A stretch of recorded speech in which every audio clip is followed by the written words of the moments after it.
যশোরের চৌগাছায় বন্যপ্রাণী শিকারের অপরাধে ৩ জনের ৩ দিনের বিনাশ্রম কারাদণ্ড প্রদান করেছে। যশোরের চৌগাছার বেড়গোবিন্দপুর গ্রাম থেকে অবৈধভাবে বাদুড় নিধনের অপরাধে সেখানে কিন্তু ভ্রাম্যমাণ আদালত বসে এবং বাদুড় ধরার অপরাধে ৩ জনকে বিনাশ্রম কারাদণ্ড দেন উপজেলা নির্বাহী অফিসার ও নির্বাহী ম্যাজিস্ট্রেট তাসমিন জাহান। প্রিয় দর্শক, আপনারা দেখুন, তারা কিন্তু সন্ধ্যার পরপরই জাল পেতে বাদুড় নিধন কাজে নিযুক্ত ছিলেন এবং ইতিমধ্যে ৬টি বাদুড়ও তারা ধরে ফেলেন।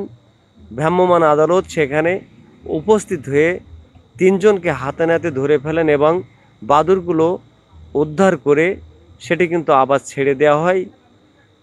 আমরা দেখতে পাচ্ছি এখন কিন্তু সেই প্যাকেট থেকে বাদুড়গুলো উদ্ধার করা হচ্ছে।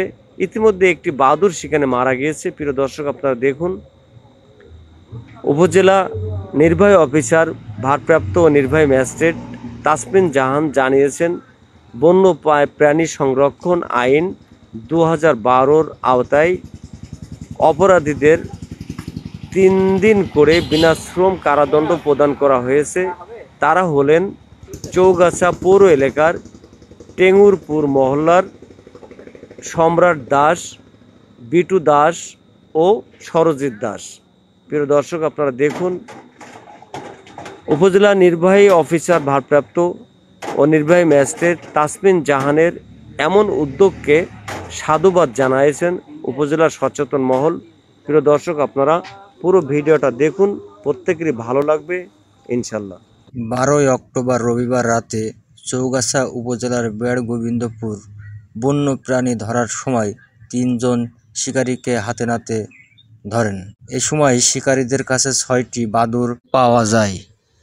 বন্যপ্রাণী সংরক্ষণ ও নিরাপত্তা আইন ২০১২ অনুসারে ৩ জন শিকারীকে ৩ দিনের বিনাশ্রম কারাদণ্ড প্রদান করেন।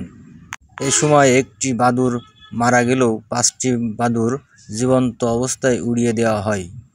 অভিযান পরিচালনাকালে উপজেলা বন্য কর্মকর্তা ও আইন শৃঙ্খলা বাহিনীর সদস্যরা উপস্থিত ছিলেন।